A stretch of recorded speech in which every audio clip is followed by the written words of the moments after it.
Assalamualaikum warahmatullahi wabarakatuh. Anak-anakku, sekarang kita belajar Al-Quran Hadis kelas 11 bab 9, hidup lebih sehat dengan makanan yang halal dan baik. Kompetensi dasar atau KD yaitu menghayati nilai-nilai selektif terhadap makanan. Kemudian membiasakan sikap selektif terhadap makanan dengan memilih yang halal dan baik sebagai implementasi dari pemahaman Quran Surat Al-Baqarah ayat 168 sampai 169 dan juga Surat Al-Baqarah ayat 172 sampai 173 dan hadis riwayat Abu Daud dan Ma'ruf di Karibia. Kemudian memahami ayat-ayat Al-Quran dan hadis tentang makanan yang halal dan baik pada Quran Surat Al-Baqarah ayat 168 sampai 169, Surat Al-Baqarah ayat 172 sampai 173 dan juga hadis. Kemudian mendemonstrasikan hafalan dan arti perkata ayat Al-Quran dan hadis tentang makanan yang halal dan baik pada Al-Quran Surat Al-Baqarah ayat 168 sampai 169, kemudian juga Al-Baqarah ayat 172 sampai 173 dan juga hadis. Kemudian tujuan pembelajarannya yaitu yang pertama, peserta didik dapat membaca Quran Surat Al-Baqarah ayat 168 sampai 169, kemudian Surat Al-Baqarah ayat 172 sampai 173 dan juga hadis tentang makanan yang halal dan baik. Kemudian peserta didik dapat menyebutkan makna mufradat Quran Surat Al-Baqarah ayat 168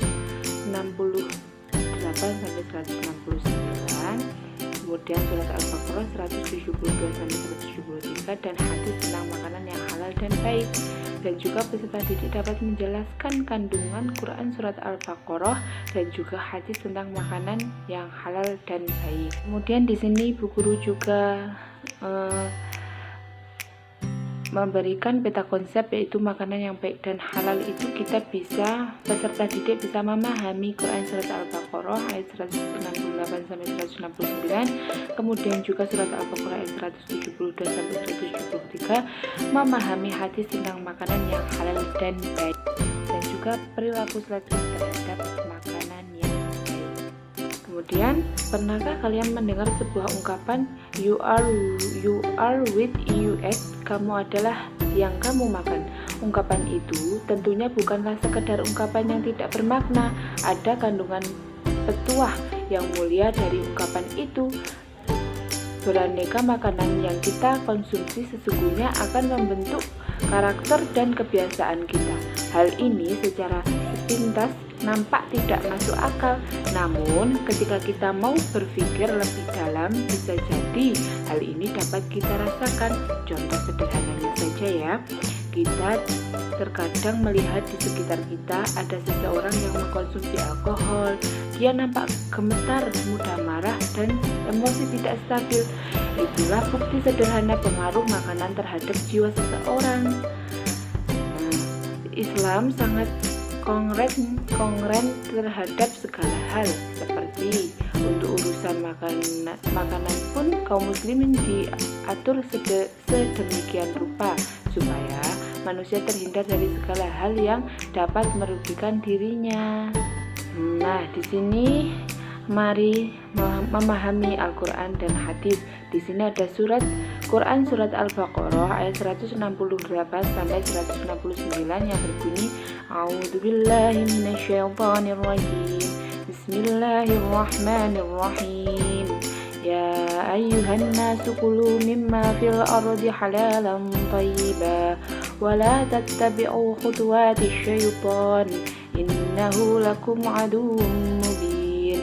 Innama ya'murukum bis-su'i wal fahsya'i wa an taqulu 'alallahi ma la ta'lamun. Yang artinya, wahai manusia, makanlah dari makanan yang halal dan baik yang terdapat di bumi, dan janganlah kamu mengikuti langkah-langkah syaitan. Sesungguhnya syaitan itu musuh yang nyata bagimu. Nah, Penjelasan dari ayat di atas yaitu Allah menyeru manusia untuk memakan makanan yang halal dan baik. Yang dimaksud makanan yang halal adalah makanan yang dibolehkan secara agama dari segi hukum, baik halal dari segi zatnya maupun hakikatnya. Sebagai lawannya adalah makanan yang haram dari segi hukum agama, baik haram secara zat maupun hakikat. Makanan yang halal dari segi zatnya seperti telur, buah-buahan, sayur-sayuran, daging sapi, daging kambing, dan lain-lain. Sedangkan makanan yang halal dari segi hakikatnya adalah makanan yang didapat ataupun diolah dengan cara yang benar menurut agama. Selanjutnya di sini ada surat Al-Baqarah ayat 172 sampai 173. A'udzubillahi minasyaitonirrajim. Bismillahirrahmanirrahim.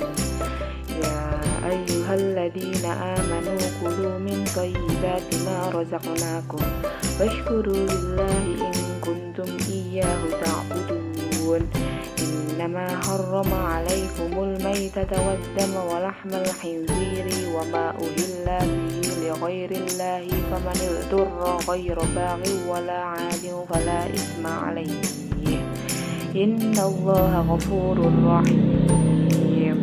Artinya, wahai orang-orang yang beriman, makanlah dari rezeki yang baik yang kamu berikan kepada kami dan bersyukurlah kepada Allah jika kamu hanya menyembah kepada Allah. Sesungguhnya Dia hanya mengharamkan atasmu bangkai, darah, daging babi, daging hewan yang disembelih dengan menyebut selain nama Allah.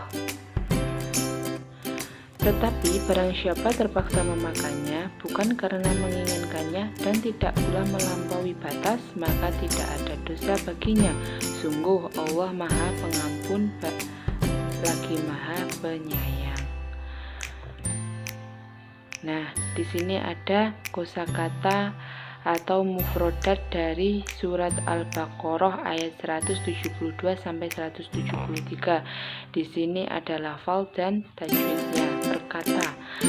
Nah, contohnya di sini lafaz thayyibati artinya yang baik, kemudian washkuru dan bersyukurlah, al-maitata bangkai, waddama dan darah, walahmal khinziri dan daging babi, kemudian uhilla yang disembelih, udduro terpaksa, baghin menginginkan, wala adin tidak melampaui batas, kemudian itsma dosa. Penjelasan dari ayat di atas surat Al-Baqarah ayat 172 sampai 173 yaitu di sini Allah mengulangi kembali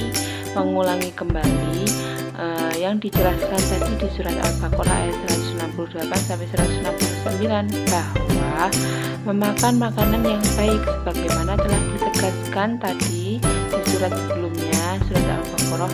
Akan tetapi dalam ayat ini Allah secara khusus menyerahkan hanya kepada orang-orang yang beriman.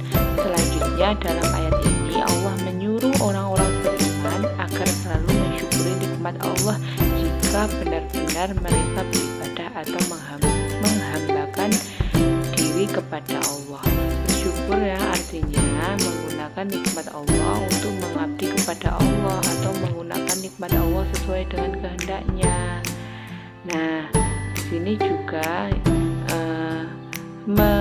sebab manifestasi syukur hakikat Allah itu beribadah, misalnya nikmat makanan atau harta makanan bersyukur, yaitu yang di sini juga ada hadis yang pertama di sini yang artinya dari Al-Miqdam bin Ma'di Karib dari Rasulullah, beliau bersabda, ketahuilah tidak halal hewan buas yang memiliki taring, keledai, jinak, barang temuan dari harta orang kafir muahad yang menjalin perjanjian dengan negara Islam kecuali ia tidak membutuhkannya, dan siapapun laki-laki yang bertemu kepada suatu kaum dan mereka tidak menjamunya, maka baginya untuk menuntut ganti yang seperti jamuan untuknya. Hadis riwayat Abu Daud.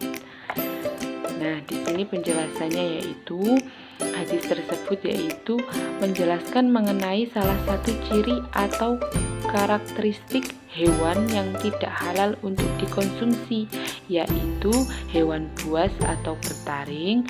Selain itu, Rasulullah juga menyebutkan secara spesifik yang diharamkan, yaitu keledai jinak, barang temuan dari orang kafir mu'ahad. Imam Ibnu Abdil Bar dalam Al-Tamhid dan Ibnu Qayyim Al-Jaziyah dalam I'lamul Muwaqqi'in kemudian merinci ketentuan tersebut. Menurut kedua ulama tersebut, binatang haram yang dimaksud termasuk dalam istilah zinab ini adalah binatang yang memiliki taring atau kuku tajam untuk melawan manusia, seperti serigala, macan tutul, harimau, beruang, kera, dan sejenisnya. Nah, kemudian di sini ada hadis kedua yang artinya dari Abu Hurairah, ia berkata, Rasulullah SAW bersabda, "Wahai sekalian manusia, sesungguhnya Allah Maha Baik dan hanya menerima yang baik. Sesungguhnya Allah memerintahkan kaum mukmin seperti yang diperintahkan kepada para rasul, dan Dia berfirman, wahai para rasul, makanlah dari yang baik-baik dan berbuatlah kebaikan. Sesungguhnya Allah mengetahui yang kalian lakukan." Dia juga berfirman, "Hai orang-orang yang beriman, makanlah yang baik-baik dari rizki yang diberikan kepada Allah."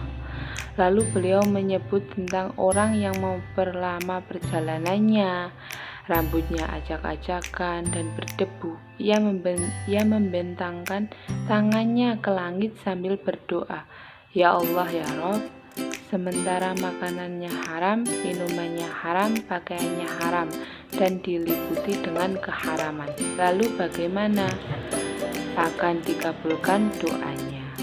Selanjutnya di sini ada kosakata atau mufradat dari hadis di atas. Thayyibun, baik, layak balu, tidak menerima, amaro, memerintah, wadakaro, menyebutkan, yutilu, memperlama. Kemudian selanjutnya ini ada penjelasan dari hadis tadi, yaitu hadis tersebut menjelaskan bahwa salah satu kriteria sesuatu dikategorikan halal atau sesuatu tersebut baik, mengkonsumsi dan menggunakan barang-barang yang baik dan halal adalah penyebab dikabulkannya keinginan kita dan diangkatnya amalan-amalan kita, sebab Allah Ta'ala selamanya tidak akan menyatakan yang baik dan yang jelek, walaupun kebanyakan manusia lebih cenderung kepada yang jelek-jelek. Selanjutnya di sini ada perilaku orang yang memakan dan meminum makanan dan minuman halal dan baik.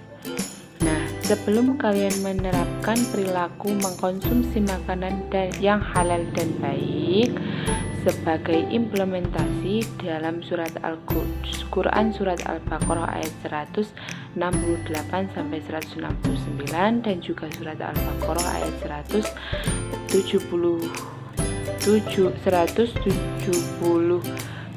sampai 173. Dan juga hadis yang dapat diterapkan yaitu 1. Senantiasa memakan atau meminum makanan atau minuman yang halal dan baik. Kemudian senantiasa berusaha untuk tidak mengikuti jalan-jalan setan yang mengarah kepada perilaku keji dan mungkar. Nah, di sini juga sikap dan perilaku yang dapat diterapkan sebagai penghayat dari Quran surat Al-Baqarah 172 sampai 173, yaitu tidak mengkonsumsi makanan haram yang disebut secara spesifik dalam Al-Quran tadi, seperti bangkai, darah, daging babi, dan yang disembelih dengan nama selain Allah. Dan juga jika dalam keadaan terpaksa dan tidak menginginkan makanan yang haram, tidak melampaui batas atau dalam keadaan darurat, maka tidak berdosa. Nah, kemudian di sini juga sikap dan perilaku yang dapat diterapkan sebagai penghayat dalam hadis. Yang pertama, senantiasa berusaha tidak mengkonsumsi makanan yang haram yang sudah disebutkan tadi, yaitu binatang buas atau bertaring seperti harimau, kemudian macan tutul dan lainnya. Kemudian yang kedua, senantiasa memakan makanan yang halal dan baik agar doa-doa yang kita panjatkan kepada Allah dikabulkan oleh Allah Subhanahu wa taala. Nah, mungkin itu yang bisa Bu Guru sampaikan. Terima kasih, semoga kalian paham semua ya. Terima kasih Bu Guru ucapkan. Mohon maaf jika banyak kesalahan. Assalamualaikum warahmatullahi wabarakatuh.